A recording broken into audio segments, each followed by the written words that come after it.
자, 지난 시간에 이어서 오늘은 대명사에 대해서 조금 챌린지를 해볼게요.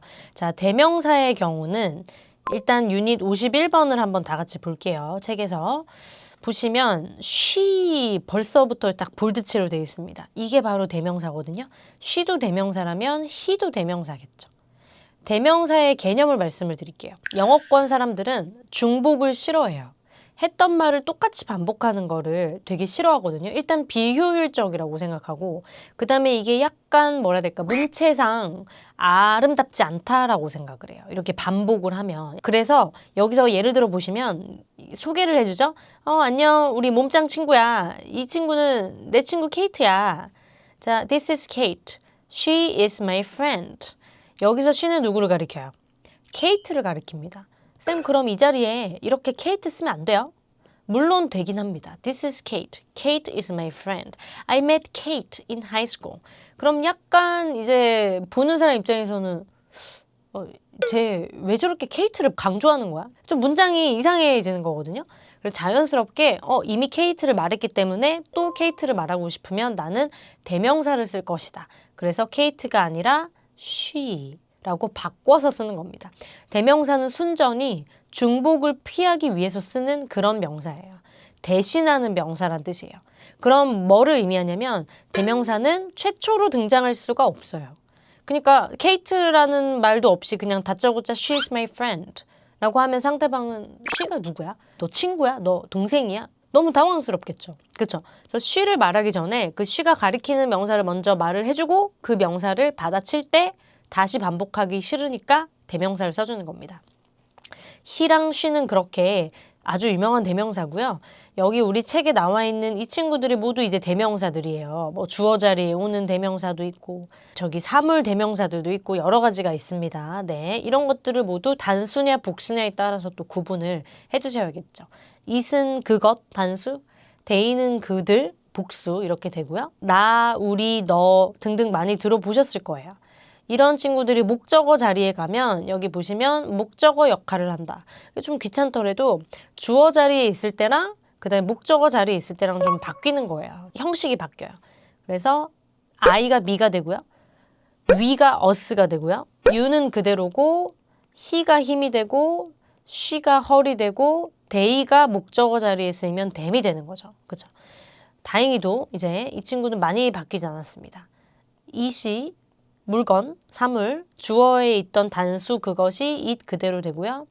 they가 them이 되고 대명사는 이렇게 앞에 나왔던 걸 반복하기 싫어서 쓰는 거구나. 이렇게 기본적으로 알고 계시면 좋아요. 자, 그리고 또 유닛 56번으로 넘어가서 또 연결해서 보시면 this랑 that 있죠. 그것, 이것들도 모두 대명사입니다. 네. 내가 처음부터 this, that 이렇게 얘기하면 내가 이거를 가리키고 있지 않은 이상 사람들은 모르잖아요. 그렇죠? 이런 식으로 this랑 that은 서로 같은 걸 보고 있다는 가정하에 최초로 쓸 수 있는 거예요. 근데 그게 아니라면 이제 대명사로 써야 되니까 앞에 그 물건이 도대체 신발인지 가방인지 말을 해주고 this나 that을 쓰겠죠. 근데 this라는 that 자체가 이미 둘이 알고 있는 그 무언가를 같은 공간에서 말을 하는 거기 때문에 사실 헷갈릴 일은 없습니다. 하지만 이제 저기에 있는 게 여러 개예요. 그럼 that이 어떻게 바뀌어요? those. 저거 얼마예요? How much are those?가 되고요. 저거 얼마예요? 저기 멀리 있지만 단수일 때. 네. 이 친구들은 정말 집착해요. 단수냐 복수냐. 이 수일치 개념이 장난 아닙니다. 그 다음에 또 this는 내 눈앞에 바로 있고 상대방도 같이 보고 있는 거예요. 네. 단수 this죠. these. 좀 길게 장음을 넣어주시고 복수로 읽어주시면 돼요. 자, 바로 영작으로 넘어가 볼게요. 벌써 데이 18로 왔습니다. 여러분 챌린지 한번 해볼게요. 저 그 파스타 먹어봤는데 좀 짜더라고요. 1번부터 한번 해볼까요? 자, 평서문입니다. 그쵸? 우리 옛날 기억을 되살려 볼게요, 여러분. 먹다랑 먹어보다는 달라요. 먹어보다는 경험이에요. 한번 해보다. 너가 말했던 그 파스타 한번 먹어봤거든? 그러면 have pp. 경험용법. I've tried that pasta. 그 파스타. 네, 그럼 상대방도 알고 있다는 가정이 깔리죠? 근데 자, 지금이 중요합니다. But 근데 좀 짜더라고요. 주어 빼보세요. 주어. 파스타를 반복하실 거야? 안 되죠, 안 되죠. 파스타 반복하면 안 되겠죠. 이거를 반복하기 싫으니까 어떻게 바꿔야 돼요? 그냥 is로 바꾸면 돼요. 단수 사물을 받을 때는 is로 받으시면 돼요. 또 파스타라고 말하기 싫으니까. But it was a little salty. 네. I tried the pasta, but it was a little salty. 이런 식으로 말하면 정말 긴 문장인데도 스무스하게 만들 수 있는 거죠. 여기서 포인트는 that 파스타는 고로 뭐다? it이다. 얘네 둘이 같은 거를 지칭하지만 효율성을 위해서 뒤에서는 대명사를 썼다 라고 보시면 됩니다. 네. 자, 우리 그러면 2번으로 또 넘어가서 해볼게요. 회사에 직원이 새로 왔는데 뭐 성격 좋아 보이더라고요. 계속 지금 되게 긴 문장이 나오고 있어요. 그쵸? 자, 그럼 새로 왔다. 그대로 생각하려고 하지 마시고 그대로 옮기려고 하지 마시고 그냥 이렇게 생각해 보세요. 새로운 직원이 있다. A new person came to work. 아니면 뭐 there is a new person. There is 아니면 우리 동료. 그죠? A new colleague 해도 되고 아니면 뭐 person at work. 그렇게 조금 뒤에 붙여서 해도 상관없어요. There's a new colleague 아니면 there's a new person at work and 성격 좋아 보이더라고요. 우리는 이렇게 주어를 빼요. 근데 여기서 주어, 숨겨진 주어는 그 새로 온 직원이죠. 그럼 우리의 문제는 이거를 그대로 말하실 건가요? 바꾸실 건가요? he 아니면 she겠죠. 그쵸? 그럼 뭐 he라면 남자라면 he, 여자라면 she 해서 she 좋아 보인다? 여러분 그 was를 쓰면 안 되는 게 내가 그 사람을 겪어보지 않았잖아요. 근데 she was nice. 그러면은 착하다. 라고 딱 못 박는 거거든요. 근데 내가 첫인상을 봤을 때 성격 되게 좋아 보인다라는 거예요. She seemed nice. 보통 이렇게 합니다. 잘 모르는 사람일 때, 첫인상이 좋을 때 he seemed nice, she seemed nice 이렇게 seem을 보통 많이 써요. 뭐뭐 하는 것처럼 보인다라는 뜻이죠. 이렇게 네, there's a new colleague and she or he seemed nice 라고 만들어주시면 되겠습니다. 어순이랑 품사 해보겠습니다. 진짜 주어는 이게 주어가 돼요. new colleague, 그쵸? 그럼 동사는 요게 돼요. 있다. 여기서는 제가 왔다라고 했는데 그냥 있다라고 제가 썼습니다. 대열은 여기서 가짜예요. 가짜. 부사. 네, 이게 유도를 하는 거예요. 나 주어인 것처럼 유도를 하지만 사실은 가짜다. There's a new colleague. 새로운 동료가 왔어, 직원이. And, 접속사죠. 나중에 배웁니다. 접속사. And, 그 다음에 대명사. 대명사가 오늘의 포인트 아닌가요? 뭐를 반복하기 싫었기 때문에 new colleague랑 반복을 피하기 위해서 이렇게 썼습니다. he, she, 그 다음에 또 동사가 또 나왔죠? 동사가 이렇게 seemed nice. 형용사. 네.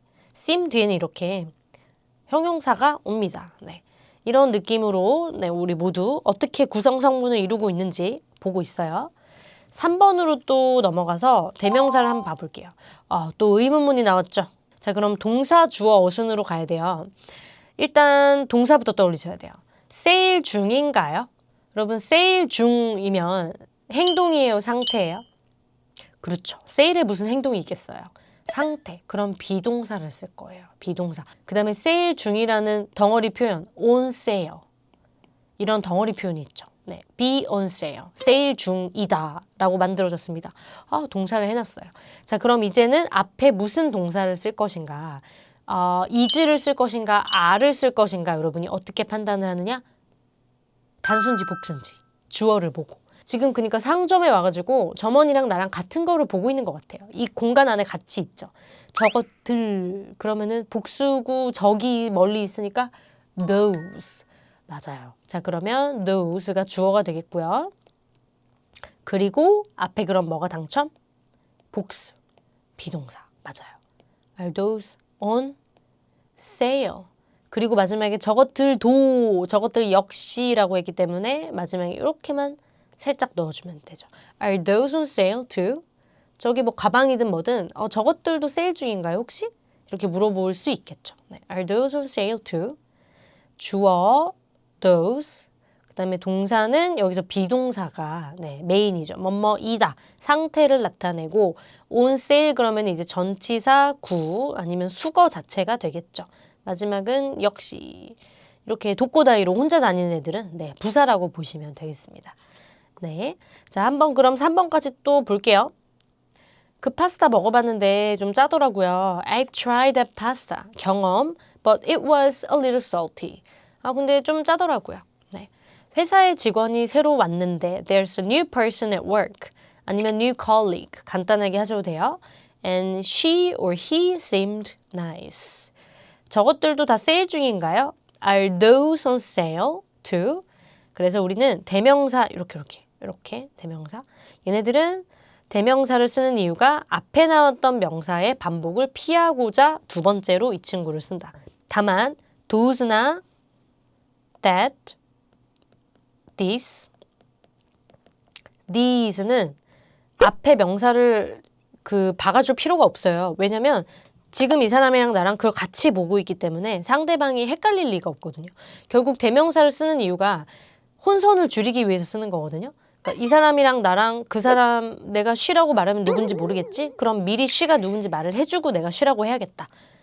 그러면 이제 내가 케이트라고 말을 하고 그 다음에 쉬로 넘어가면 우리 둘 다 케이트라는 그 사람을 공유하는 정보잖아요. 그러니까 내가 케이트라고 굳이 말 안 해줘도 나 이제 쉬라고 바꾼다. 너 알지? 케이트인 거 알지? 이렇게 되는 건데 this랑 that, these 이런 애들은 이미 이 대명사 자체가 이 공간 안에 가리키고 있다라는 거예요. 그러니까 우리 둘이 같이 이거를 확실히 보고 있다라는 전제를 깔기 때문에 앞에 있는 명사를 굳이 반복하는 느낌이 아니고 최초로 등장할 수 있다라는 거죠. 아셨죠? 자, 우리 그러면 여기까지 오늘 대명사 좀 재밌죠? 그래도 얘네들의 미국인들의 영어권 사람들의 이 메커니즘을 이해하시면 이래서 이렇게 쓰는 거구나 라고 이해하시면 되게 또 이 문화를 배우는 재미가 있답니다. 네. 거기에 익숙해지려면 역시 문장을 많이 또 축적을 시켜주셔야 돼요. 자, 그럼 오늘도 대명사 받고 다음 시간에 아마 한정사를 좀 볼 거예요. 그때 또 명사를 확실히 우리가 갈무리를 짚고 그 다음에 넘어가도록 하겠습니다. 자, 우리 그러면 여기까지 수고 많으셨고요. 다음 챌린지 때 만날게요. 감사합니다.